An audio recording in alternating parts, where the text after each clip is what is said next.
Hi friends, ಎಲ್ಲರಿಗೂ ನಮಸ್ಕಾರ. Welcome to Geetha ಅಡುಗೆ ಮನೆ. ಇಲ್ಲಿ ನೋಡಿ, ಇವತ್ತು ನಾನು ಬೆಟಗೇರಿ ಚಟ್ನಿ ಮಾಡೋದನ್ನು ತೋರಿಸ್ತಾ ಇದ್ದೀನಿ. ಇದಕ್ಕೆ ಹುರ್ಕಡ್ಲೆ ತೊಗೊಂಡಿದ್ದೀನಿ. ಇದನ್ನ ಇವಾಗ ಮಿಕ್ಸಿ ಮಾಡ್ಕೊಂಡು ಬರೋಣ. ಇಲ್ಲಿ ನೋಡಿ, ಇದಕ್ಕೆ ಸಾಸಿವೆ, ಜೀರಿಗೆ, ಉಪ್ಪು, ಸ್ವಲ್ಪ ಸಕ್ಕರೆ, ಕರಿಬೇವು ತೊಗೊಂಡಿದ್ದೀನಿ. ಈಗ ಮಾಡೋದು ಹೇಗೆ ನೋಡೋಣ ಬನ್ನಿ. ಇಲ್ಲಿ ನೋಡಿ, ಒಲೆ ಮೇಲೆ ಒಂದು ಪಾತ್ರೆ ಇಟ್ಕೊಂಡು ಅದಕ್ಕೆ ಸ್ವಲ್ಪ ಎಣ್ಣೆ ಹಾಕ್ಕೊಂಡಿದ್ದೀನಿ. ಅದು ಸ್ವಲ್ಪ ಎಣ್ಣೆ ಕಾಯಿಲೆ.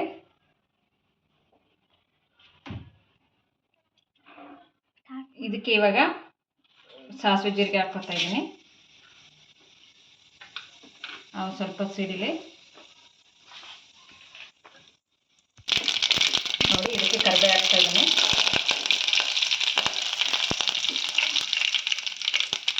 ಇದಕ್ಕೇನೆ ಇವಾಗ ಸಣ್ಣದಾಗಿ ಹಸಿಮೆಣಸಿನ್ಕಾಯಿ ಇಟ್ಕೊಂಡಿದ್ದೀನಿ. ನಾನು ಒಂದು 3ರಿಂದ 4 ಮೆಣಸಿನ್ಕಾಯಿ ತೊಗೊಂಡಿದ್ದೀನಿ. ನೀವು ನಿಮ್ಮ ಕ್ವಾಂಟಿಟಿ ನೋಡಿಕೊಂಡು ಖಾರಕ್ಕೆ ತಕ್ಕಷ್ಟು ತೊಗೊಳ್ಳಿ. ಹಾಗೆಯೇ 2 ಈರುಳ್ಳಿನ ಚಿಕ್ಕದಾಗಿ ಕಟ್ ಮಾಡಿ ಇಟ್ಕೊಂಡಿದ್ದೀನಿ. ಅದನ್ನು ಹಾಕ್ಕೊತಾ ಇದ್ದೀನಿ.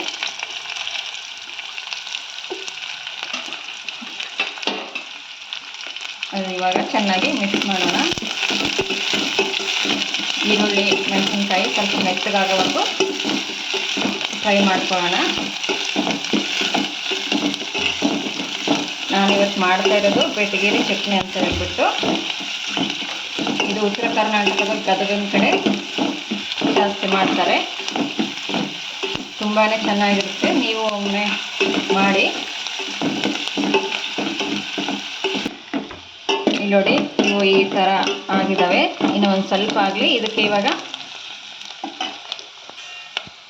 ರುಚಿಗೆ ತಕ್ಕಷ್ಟು ಉಪ್ಪು,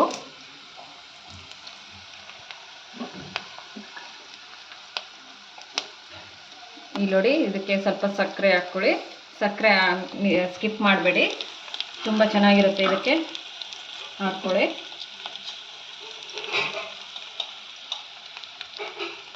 ಸ್ವಲ್ಪ ಅರಿಶಿನ ಪುಡಿ ಹಾಕ್ಕೊಂಡು ಇವಾಗ ಚೆನ್ನಾಗಿ ಮಿಕ್ಸ್ ಮಾಡ್ಕೊಳ್ಳೋಣ. ಯಾರೆಲ್ಲ ನನ್ನ ವಿಡಿಯೋ ನೋಡ್ತಾ ಇದ್ದೀರಿ, ದಯವಿಟ್ಟು ವಿಡಿಯೋಗೆ ಒಂದು ಲೈಕ್ ಕೊಡಿ.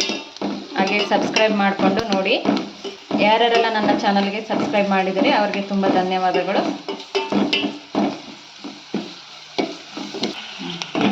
ಇಲ್ಲಿ ನೋಡಿ, ಇದು ಇವಾಗ ಪೂರ್ತಿಯಾಗಿ ಆಗಿದೆ. ಗ್ಯಾಸ್ ಫ್ಲೇಮನ್ನು ಆಫ್ ಮಾಡಿಕೊಂಡು ಇದು ಫುಲ್ಲು ತಣ್ಣಗಾಕಿ ಬಿಡೋಣ. ನೋಡಿ ಫ್ರೆಂಡ್ಸ್, ಪಲ್ಯ ಏನು ಮಾಡ್ಕೊಂಡಿದ್ವಲ್ಲ, ಇಲ್ಲಿ ಸೈಡ್ಗೆ ಮಿಕ್ಸಿ ಏನು ಮಾಡ್ಕೊಂಡಿದ್ವಲ್ವ ಹುರ್ಕಡ್ಲೆನ, ಅದನ್ನು ಮೊಸರಿಗೆ ಹಾಕಿ ಇಷ್ಟು ತಿಕ್ಕಾಗಿ ಬ್ಯಾಟರ್ನ ಮಾಡ್ಕೋಬೇಕು. ಮೊಸರನ್ನ ಸ್ವಲ್ಪ ನಿಮ್ಮ ಕಡೆ ಮಜ್ಜಿಗೆ ಮಾಡೋದು ಅಥವಾ ಬ್ಯಾಟರ್ ಇದ್ದರೆ ಅದರಲ್ಲೇ ನೈಸಾಗಿ ಮಾಡಿಕೊಂಡು ಅದಕ್ಕೇ ಹುರ್ಕಡ್ಲೆ ಹಿಟ್ಟು ಹಾಕಿ ಕಲಿಸ್ಬಿಟ್ಟು ಇವಾಗ ನಾವು ಪಲ್ಯ ಮಾಡ್ಕೊಂಡಿದ್ವಲ್ವ, ಈರುಳ್ಳಿ, ಮೆಣಸಿನ್ಕಾಯಿ ಎಲ್ಲ ಹಾಕಿ ಅದಕ್ಕೆ ಇವಾಗ ಇದನ್ನು ಸೇರಿಸ್ಕೊಳ್ಳೋಣ.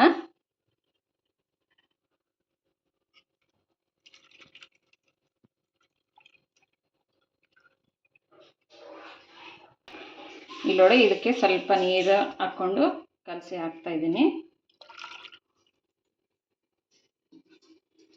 ಇದನ್ನ ಇವಾಗ ಈ ಥರ ಕಲಸೋಣ.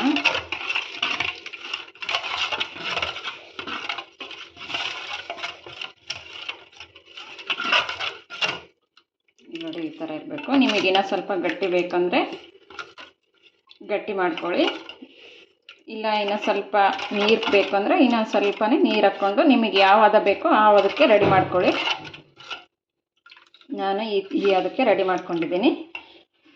ಇದ್ರ ಜೊತೆ ಪೂರಿ ಒಳ್ಳೆ ಕಾಂಬಿನೇಷನ್ ಫ್ರೆಂಡ್ಸ್.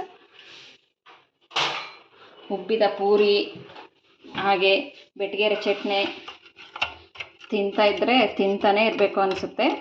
ನೀವೊಮ್ಮೆ ಖಂಡಿತ ಟ್ರೈ ಮಾಡಿ. ಹೇಗೆ ಬಂತು ಅನ್ನೋದನ್ನು ಕಾಮೆಂಟ್ ಬಾಕ್ಸಲ್ಲಿ ಹಾಕೋದನ್ನು ಖಂಡಿತ ಮರಿಬೇಡಿ. ಇಲ್ಲಿ ನೋಡಿ, ನಾನು ಒಂದು ಬೌಲ್ಗೆ ಸರ್ವ್ ಮಾಡ್ತಾಯಿದ್ದೀನಿ. ನೋಡಿ, ಪೂರಿ ರೆಡಿ ಮಾಡ್ಕೊಂಡಿದ್ದೀನಿ. ಆವಾಗಲೇ ಎಷ್ಟು ಚೆನ್ನಾಗಿ ಉಬ್ಬಿ ಬಂದಿದೆ ನೋಡಿ ಪೂರಿ. ಈ ಪೂರಿ ರೆಸಿಪಿ ಬೇಕು ಅಂದರೆ ಕಾಮೆಂಟ್ ಹಾಕಿ. ಉಬ್ಬಿದ ಪೂರಿ ಮಾಡೋದು ಹೇಗೆ ಅಂತ ಇನ್ನೊಂದು ನೆಕ್ಸ್ಟ್ ವಿಡಿಯೋದಲ್ಲಿ ಶೇರ್ ಮಾಡ್ತೀನಿ. ನೋಡಿ ಹೇಗೆ ಇದೆ ಅಂತೇಳಿ ಕಾಮೆಂಟ್ ಬಾಕ್ಸಲ್ಲಿ ಹಾಕಿ. ಉತ್ತರ ಕರ್ನಾಟಕದ ಗದಗಿನ ಸ್ಪೆಷಲ್ ಉಬ್ಬಿದ ಪೂರಿ ಮತ್ತು ಬೆಟಗೇರಿ ಚಟ್ನಿ.